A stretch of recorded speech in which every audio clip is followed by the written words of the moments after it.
My sister's stepdaughter lied about my husband walking in on her in the bathroom with his privates exposed to impress her friends. Now no one feels safe being around her, and her dad is begging us to forgive her. Posted by u/1_handle 6607. So the people involved here, me, 30F, my husband, 35M, my older sister, 35F, my sister's son Kevin, 14M, her husband Joe, 40M, and Joe's daughter Kelly, 15F. My sister has a blended family with her biological son, her husband, and her stepdaughter. I would say it's still a work in progress for them, but we all accepted and included Joe and Kelly in our lives. A few weeks ago, my husband and I organized a little get-together at our place to celebrate my birthday and for our family to spend time with our 6-month-old son. The people present were my sister and her family, plus our parents, so it was very intimate and chill. Everything went well, and nothing out of the ordinary happened. But some days after the gathering, my nephew Kevin came to our house and asked to speak to me about something concerning. For context, Kevin and Kelly attend the same school and have some mutual friends. My nephew told me that Kelly had been telling her friends that during the gathering, she saw her step-uncle's, my husband's, private part. She claimed she was in the bathroom, my husband entered without knocking, and he had his thing outside of his pants, which is how she ended up seeing it. This is absurd because my husband doesn't do this even when we are alone at home, and honestly, who does that when they know they have guests over? So I asked everyone who was present that day to meet at my parents' house and confronted Kelly. She started crying and confessed she lied to her friends. According to her, all of her girlfriends had already had some sort of intimacy and experiences, and she had none by that point. So she invented this story to look cool in front of her friends. I lost it. I called her disgusting, a psychopath, and told her she risked my son's father's life just to boost her stupid social life among her friends.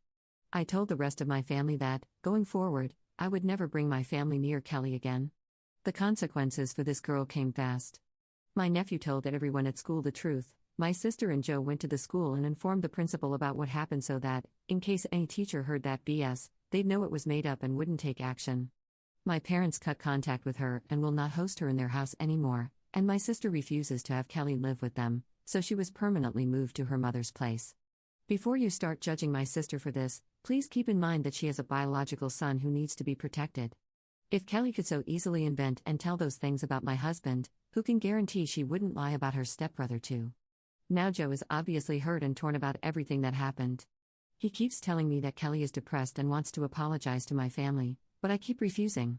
I explained to him that I don't need her apology and she shouldn't waste her time with this because I will never forget what happened or move past it. Joe keeps begging me to forgive her because she is just a stupid teenager, and maybe if my sister sees me forgiving her, she'll be willing to eventually accept Kelly back. I told Joe that a stupid teenager can have the power to ruin a man's life and reputation, so I'm not risking it. Also, I fully support my sister, and I want to protect my nephew too. Before Kelly was moved to her mother's, Kevin stayed with me and my husband for a few days. So I don't regret my decision at all. I stand by everything I said, but I feel bad for my brother-in-law. Regardless of how messed up his daughter is, he is a great guy, respectful and someone who really values the concept of family and honesty. So, I don't know, I guess I want to ask if I was the jerk towards him? /relevant comments. Downvoted commenter. This is a tough one, but I think I'm at you're the jerk. I think you can, and should, receive and accept the apology, but that by no means requires you to give up your boundaries. Actions, even ones that come with a subsequent apology, have consequences. You can forgive but not forget. You can choose not to have her in your life. That said, Kelly is a child, her frontal cortex isn't fully developed. She made an enormous mistake, and she will have to live with that. You didn't truly suffer any negative consequences, and all damage has been avoided. Your response kind of feels like you're kicking her while she's down. Ops response. I don't agree with this concept. No one should be forced to accept any apology, especially when they don't feel like it. I don't need her apology because it will not change anything for me, so why waste my time? It's not my responsibility to make her feel better about what she did. Kelly might be a child, but her lies are not childlike. I don't know any child who lies about her uncle's big thing and makes it look like he flashed her. So this magnitude of lies does not really reflect a frontal cortex that is not fully developed. If you have the capacity to invent a story that could easily be the opening of a corn movie, you most likely have the capacity to understand it's wrong. Commenter 2.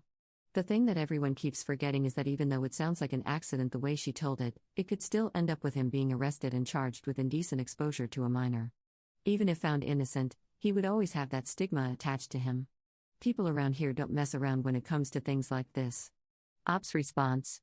Exactly. Thank you for this. I left a lot out of the post because I'm not sure what's allowed here or not, but let's just say that no sane adult who heard her story would ever think it was an accident. She provided some details and made some remarks that made it look like he flashed her. Commenter 3. Kevin showed his maturity here. He realized how devastating this lie could be for your husband. Ops response. He is an amazing kid indeed.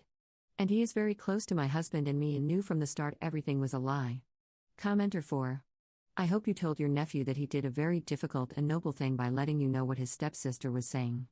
I imagine that him telling you about this has caused a lot of strife in his home, but he's not responsible for the actions of his stepsister. She made her bed. Please let him know that he's a hero for doing the right thing. Ops response. Yes, we thanked him over and over again. And no, there was no negative feedback for him at home. My sister would never allow it because she knows he is very close to my husband and me. In truth, my husband and my father have been my nephew's male role models since he was very young. My husband's and my house is his second home, he is family, and it was acknowledged by everyone that what he did was to protect a family member he loves. Downvoted commenter. Even though I understand your point, you did freak out on a 15-year-old girl. Did you try talking to her alone first? Or did you go full nuclear on her? Damn, you and your family have ruined her. Not only for now, but for at least the next 10 years. I wonder if any adult actually tried to talk to her or explained why such accusations are dangerous. Ops response. I have nothing to say to her alone, and seeing how she can invent stories that never happened, I would have never had any kind of discussion or meeting with her alone. Why would I risk being accused of who knows what without anyone being present as a witness? We ruined her? How about how she ruined us? Do you think we'll ever be able to host our children's friends at our place after this? What about my nephew, who is in therapy because of her? My husband has been his male role model ever since he was young. My nephew has nightmares that my husband is being taken by the police, and there's a high probability he will need some meds to be able to sleep.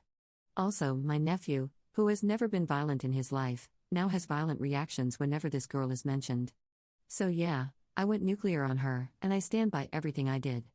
Update 2 days later. Hi all. Thank you very much for your replies to my previous post. I really appreciate you taking the time to help me with your words, your experiences, and your feedback. Talking to you here has been really therapeutic for me, but also really sad to hear about some of your experiences. I have received many messages from you asking for an update. There isn't really much to say, nothing big has happened, but I have talked to my sister, and she gave me some updates. But before getting to that, I want to clarify 3 main aspects that keep coming up. 1. We are all sure that Kelly lied. There is no debate, no what if, no one has any doubts. Some of you really have a sick mind, just like Kelly, so I can understand why you are taking her side. But please try to stop being so gross, even for a little bit. I get that some of you speak from personal experiences, but for the love of God, not all deranged teenagers were victims of SA, and most certainly, my husband did not SA her. For those who need things spelled out for them because they don't understand otherwise, stop sending me DMs claiming my husband is a predator, telling me I'll regret it when the truth comes out, calling me names for defending my husband, and saying that I am protecting predators. I will keep ignoring your messages, I will not lower myself to your level, and I will not entertain your delusions.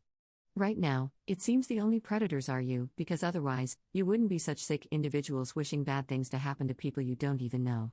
2. You do not offend me by claiming this is fake. If you truly believe the story is fake and I made it up, why would you waste your time commenting? You're free to move on and just ignore me. 3. I'm not willing to forgive Kelly, I'm not willing to allow her to apologize, and I am not willing to ever have her near my family, meaning my husband and my son. My husband is not willing to do any of these things either. This is a shared decision, and we will never have anything to do with this girl. Stop blaming me for what the rest of my family is doing. I do not command my parents, my sister, Kelly's father, or my nephew. If they cut contact with her, it was their own decision. We just told them our boundaries, but they can do what they want. Now, as I said, I talked to my sister, and some things are going to happen this week. First of all, Kevin is coming to our place tomorrow and will spend the entire week with us so that my sister and her husband can have time to sort things out. They plan to visit Kelly at her mother's place, sit her down, and tell her what is going to happen. My sister asked Kevin if he wants her to divorce or if he feels unsafe living with her husband.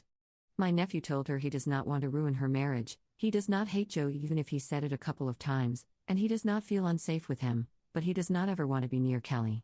My sister and Joe started working with a therapist to see if they can salvage their marriage, and it has really helped them. So for those wishing them to divorce, they will not. The therapist explained to Joe that he can still have a relationship with his daughter while keeping his other family too. The only thing needed is for him to be willing to work for it. She also said that divorcing and giving up his own life and happiness is not a solution, because where does it end? He divorces my sister, gets a new wife in a few years, and if Kelly does something again to that new family, is he going to once again give up everything he has and start over? He needs to see himself and Kelly as two different individuals with their own paths in life. They don't need to be tied together to have a parent-child relationship, and he also needs to show his kids that marriages are not jokes. You don't give up the first time something awful happens. So, they decided to work together on their marriage. They will let Kelly know how things will be from now on, meaning Joe will continue seeing and supporting her, but she will live full-time with her mother, who is on board with this and was part of these discussions. Some Redditors suggested that in the future Kevin can stay at my place if they want to have Kelly over, and I suggested this to my sister. I told her that our house will always be open for Kevin, so we can do that if Kevin also wants it. I don't think he will refuse, since he enjoys spending time with us and his baby cousin, but we need to see how he'll feel about the girl being in his house. Right now, Kevin is also in therapy because he has been having nightmares and violent outbursts when he hears about Kelly, so this will not be suggested to him anytime soon. The last time he heard about her, he had a panic attack, started crying, and shouted that he hates her and wishes we never met her. I'm confident that with therapy he will go back to his happy self, but baby steps, he does not need to be rushed right now. We are all focused on his well-being and mental health, and the summer break will be perfect for him. The girl will also be moved to a different school during this summer. This is for both her and Kevin, so they will not need to see each other at school, and she will avoid getting bullied. Her friends, whom she told the stories to, went home and told the drama to their parents, so now Kelly is forbidden from ever going to these kids' houses since their parents don't want to risk it. I'd like to say that I'm surprised, but honestly, I'm not. No sane adult will have someone like her in their home and risk being accused of things. I'm also somewhat happy the adults who were close to her in one way or another are aware of what is happening, so they are able to protect themselves and not have to face what we did. So that's pretty much it for now. I think I'll keep updating if anything interesting happens. I'm excited to have my nephew here for the week. I'll finally have my partner to game with since my boomer of a husband isn't that much into games, so obviously not as fun as Kevin. /relevant comments. Commenter. I think this is the first time I've seen a normal, adult reaction to addressing a marital issue, and this is very rare on Reddit. Most of the incels around here scream divorce right from the start. I also like the therapist's ideas, and they are right. You can't mess up your life and your partner's every time your child has issues. You can't give your child the power to ruin your life and the knowledge that you will leave everything you have every time they do something stupid. What I don't understand is why you would have to have your nephew in your home so that the girl can visit. I understand you don't mind it, but why should she go to Kevin's house and make him leave? Can't her father see her somewhere else? Ops response. In the foreseeable future, Joe will see his daughter somewhere else, and she will not be allowed at their house. Honestly, I suggested that option just thinking about Kevin's safety and comfort. My husband and I don't mind having him with us, and I want him to be safe. As I said, this is not something that will happen anytime soon or be suggested to my nephew anytime soon, but if it ever becomes an option, I just wanted us to have this solution available. Is Op's sister okay with Joe maintaining his relationship with Kelly? My sister is okay with Joe having a relationship with his daughter, but that relationship has to happen away from our family. For example, she has no problem with Joe seeing her, talking to her on the phone, attending her events, etc., but her conditions are, she does not come to her house, she is not to come near Kevin, and she will not attend our family events. So as long as we are all kept away, I don't see why Joe would have to go no contact with her. Op on her nephew Kevin's background, and if Kelly has tried to harm him in any way, and if Kevin is receiving therapy. Thank you. No, fortunately nothing else happened to him with Kelly, but this situation shocked him. His bio father and paternal grandparents were never in his life, so he was always the shared baby in our family, at first between my sister, my parents, and me. Later on, I met my husband when Kevin was really young, so he grew up with my husband. My husband and my father have been the only male role models he ever had before meeting Joe. When this situation happened, his first reaction was that something wasn't right, but later on, it hit him because he realized what could have happened. So now, his nightmares are mostly about my husband being taken away by the police, his mom or I being taken away, or him being taken away from his family, or his baby cousin being taken away from us. He was scared to show affection to us, like hugging my husband or me, because he was unsure if that could cause harm. We are working with him. We tried to keep as much as possible away from him, but he's not stupid, and he just got very scared. With therapy and time for him to see that we are all fine, I'm sure we'll go back to normal eventually. Op responds to a downvoted commenter regarding the peer pressure taking place from Kelly. Logically speaking, I fully understand your point of view. And I'm not saying it's wrong, but I'm left with these thoughts. I get peer pressure, I get wanting to brag to her friends, I get your point about wanting to be the object of someone's sexual affection. But she could have invented an imaginary person. She could have mentioned an imaginary family friend, an imaginary cousin, anyone. It's not like her friends even know my husband, he's not some eye candy for hormonal teens. So the concerning aspect is that she could have literally invented anyone for her imaginary story, yet she chose a very real adult who happens to be double her age. Now, she did it once. Who can guarantee it won't happen again? She invented a story about my husband with events that never happened. What if something actually happens by accident? What if, for example, my nephew enters a room while she's changing without knowing she's there? What if, in her next group of friends, she once again feels left out for not being able to relate to their experiences? What if she next invents stories about someone else in the family? Personally, if you were my husband, would you ever feel safe being in her presence? I don't see any healthy way for us to ever be in the same space again. Let's leave out the fact that we don't want to and focus on practical details. We don't trust her. Having her near us again would mean always having to move in pairs so that there is always a witness present, just in case, or constantly recording everything. Having her in the same space with us would mean her father having to be with her nonstop. She wants to use the toilet? Fine, take her hand, take her there, wait for her, and then take her back, please. This is uncomfortable, unnatural, and forced. I'm sorry, but there are things you can never come back from, and this is one of them in my book. The risks are too high, and it's not worth it. What does Kelly's mother say about this incident? From what I know from my sister, Kelly's mom sent her apologies to us for everything that happened and is shocked as well. I assume it's not easy for any parent to find out about such lies told by their own kid. She is working with Joe on this and agreed to keep Kelly full-time with her and far away from us. Joe stopped trying to insist on us forgiving her, and no, she did not try to reach out. Is Kelly receiving therapy? I think she was put in therapy by her parents. I can't imagine her father starting therapy with my sister but not putting Kelly into it.